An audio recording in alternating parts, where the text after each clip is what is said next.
Hello rock stars, welcome back to my channel Jukara foundation.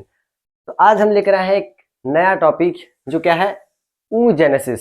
ठीक है, हम लोगों ने स्पर्मेटोजेनेसिस तक कंप्लीट कर लिया था। उसके आगे क्या है टॉपिक, oogenesis। एक लेक्चर में oogenesis एकदम क्लियर समझ में आ जाएगा सबको। ठीक है, अब देखते हैं, स्टार्ट करते हैं, होता क्या है oogenesis।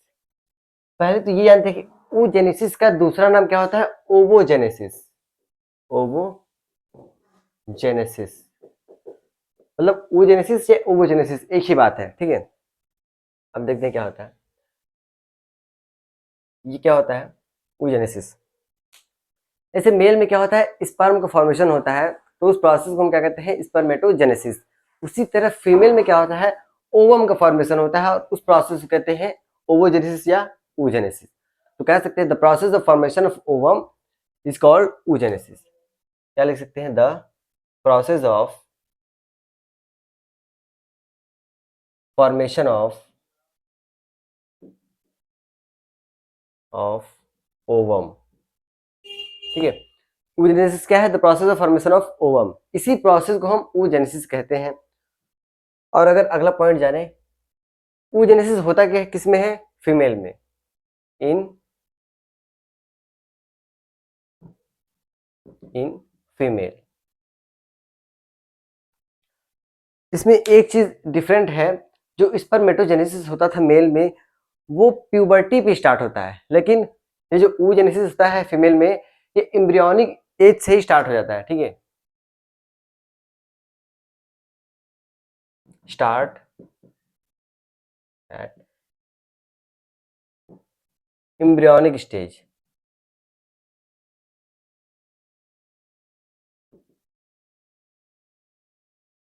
ठीक है, थोड़ा सा अच्छे से लिख देते हैं। ठीक है,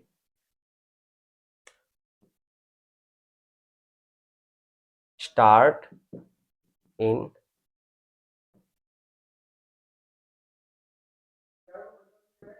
एम्ब्रियोनिक स्टेज। ठीक है, एम्ब्रियोनिक स्टेज से ही oogenesis स्टार्ट हो जाता है फीमेल में। ठीक है, और अगला पॉइंट क्या देखते हैं, हम लोग स्पर्मेटोजेनेसिस में देख रहे थे, स्पर्मेटोजेनेसिस में 4 स्पर्म का फॉर्मेशन हो रहा था। लेकिन इसमें क्या है, ओनली 1 ओवम फॉर्म। ठीक है, इसमें सिर्फ एक ओवम का फॉर्मेशन होगा। ठीक है, ओनली एक, वो भी कैसे, अनइक्वल साइज।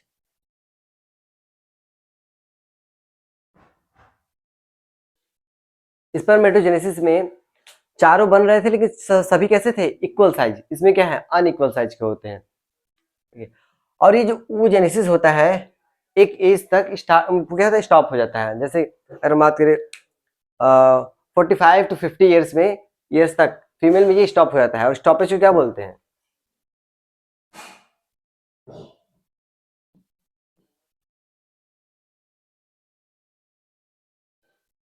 ऑफ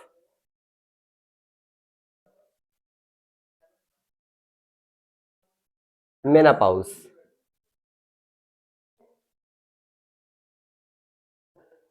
ठीक है, स्टॉप होता है उस स्टेज को हम कहते हैं मेनापाउस। और इसमें क्या होता है, 2 to 3 पोलर बॉडी,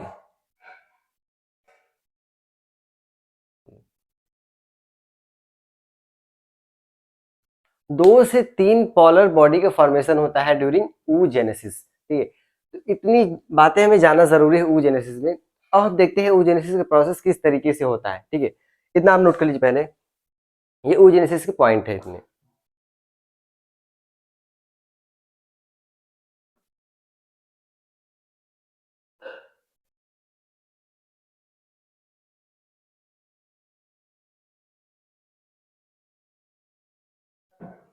अब हम देखेंगे।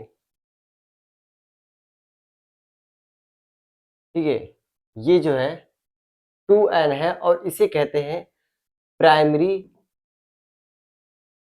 जर्म सेल, या इसी को कहते हैं प्रीमोर्डियल जर्म सेल। ठीक है,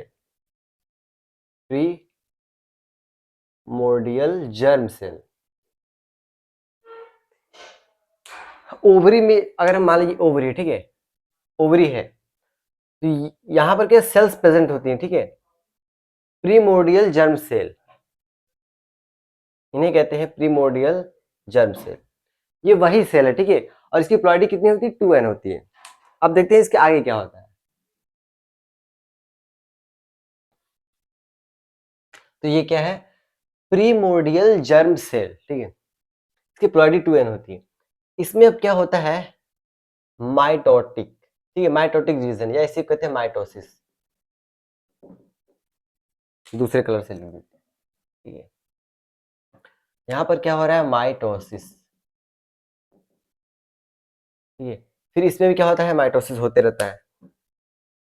मतलब जो ये सेल है माइटोटिकली डिवाइड करता रहता है, ठीक है, इससे और सेल, इससे और सेल, ठीक है।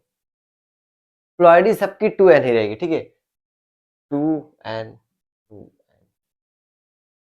2n क्यों होगा, क्योंकि ये माइटोटिकली डिवाइड कर रहे हैं, मतलब माइटोसिस डिवीजन हो रहा है इसमें।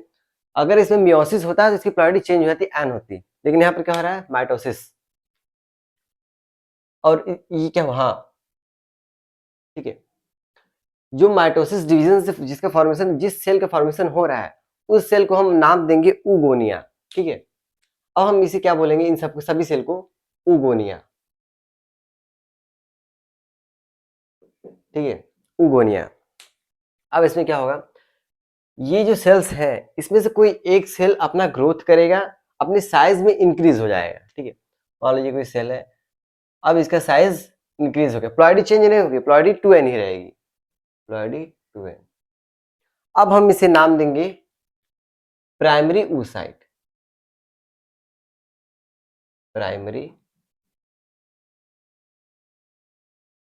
ठीक है। अब इसका नाम क्या हो गया, प्राइमरी oocyte। जैसे क्लास में बहुत सारे स्टूडेंट होते हैं, लेकिन कोई उसमें से एक होता है जो बहुत पढ़ने में तेज होता है, जिसे लोग टॉपर कहते हैं, वैसे ही है तो सभी वही सेल, लेकिन किसी एक का साइज इंक्रीज हो गया, अपने में वो इंक्रीज किया, डेवलप किया, ग्रोथ किया, अब उसका नाम चेंज हो गया प्राइमरी oocyte, प्लॉइडी सेम वही रहेगी 2n। अब क्या होगा, इसमें माइटोसिस डिवीजन होगा, ठीक है, सॉरी, हाँ, मियोसिस होगा इसमें। अब इसमें क्या होगा, मियोसिस, ठीक, और मियोसिस फर्स्ट होगा, क्योंकि मियोसिस 2 स्टेज, मतलब 2 पार्ट में होता है, पहले मियोसिस फर्स्ट और मियोसिस सेकेंड, 2 स्टेज में कंप्लीट होता है। अब मियोसिस से हो रहा है, तो अब जो सेल बनेगा उसकी प्लॉइडी क्या होगी, एन। वैसे भी इसमें बनेंगे 2 सेल, ठीक है, एक थोड़ी सी बड़ी होगी और एक छोटी सी होगी, प्लॉइडी एन होगी। बने तो 2 हैं, लेकिन जो ये वाली छोटी वाली है इसे हम कहते हैं पोलर बॉडी, ठीक है, पोलर बॉडी। अच्छा, यहाँ पर मियोसिस फर्स्ट हो रहा है, ठीक है, लेकिन ये कंप्लीट नहीं होता, ये मियोसिस फर्स्ट, ये मियोसिस फर्स्ट गेट अरेस्ट, ठीक है, गेट अरेस्ट।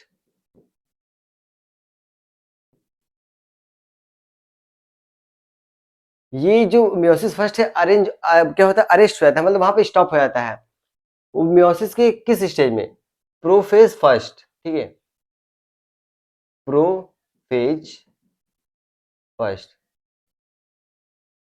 और कोई पूछे किस स्टेज में, प्रोफेज फर्स्ट के डिप्लोटिन स्टेज में, ठीक है, डिप्लोटिन स्टेज, मतलब मियोसिस फर्स्ट के प्रोफेज फर्स्ट के डिप्लोटिन स्टेज में ये अरेस्ट हो जाता है, कंप्लीट नहीं होता है, ठीक है। अब क्या होता है, अब ये जो ये वाली सेल, ये तो पोलर बॉडी जो छोटी सी है वो पोलर बॉडी हो गया, ये जो सेकंड ये वाली जो सेल है इसे हम कहते हैं सेकेंडरी oocyte, सेकेंडरी oocyte, ठीक है। ये प्राइमरी oocyte था, मियोसिस हुआ, अब सेकेंडरी oocyte, इसका कोई मतलब नहीं, ये जो पोलर बॉडी है आगे फंक्शनल नहीं है, आगे जाकर डीजनरेट कर जाता है, इसका कोई रोल नहीं है, मेन इसका रोल है, ठीक है। अब इसमें एक बार और क्या होगा, मियोसिस, ये मियोसिस फर्स्ट हो गया, अब मियोसिस सेकेंड होगा, ठीक है। इसमें भी क्या होगा, एक पोलर बॉडी बनेगा, ठीक है, पोलरिटी सब किया है ना, ठीक है। ये क्या है, एक और पोलर बॉडी, ठीक है, पोलर बॉडी। अब लेकिन ये जो अब बना है ये क्या है, यही है ओवम, ठीक है, यही ओवम है। मतलब पूरा ओवम का यहाँ फॉर्मेशन हो गया। इस पूरे प्रोसेस को कहते हैं oogenesis, ठीक है। इसमें 3 स्टेज होते हैं, मतलब 3 फेज होते हैं इसके। ये जो डिवीजन कर रहा है माइटोटिकली, इस फेज को कहते हैं मल्टीप्लिकेशन फेज, मल्टीप्लिकेशन फेज, ठीक है। अब ये जो ग्रोथ हुआ है, इस सेल का ग्रोथ हुआ है, इस फेज को कहते हैं ग्रोथ फेज,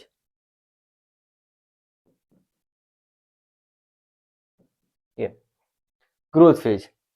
अब यहां पर इस फेज में ओवम का फॉर्मेशन हो जा रहा है, इस फेज को कहते हैं मैच्योरेशन फेज, ठीक है, मैच्योरेशन फेज, ठीक है। तो यहाँ ये जो पूरा आपको दिखाई दे रहा है वो जेनेसिस का पूरा प्रोसेस है। आई होप सबको एकदम बेहतरीन तरीके से समझ में आ गया होगा, ठीक है। अगर सेशन, अगर ये क्लास सबको समझ में आया तो लाइक, सब्सक्राइब और शेयर कर दीजिएगा बेहतरीन तरीके से, ताकि और भी जो आपके साथी हैं उन तक ये वीडियो पहुंचे और आसानी से समझने में आसानी हो, ठीक है। तो एग्जाम आ गया है नजदीक, एग्जाम आ गया है नजदीक, तो केयर कीजिएगा।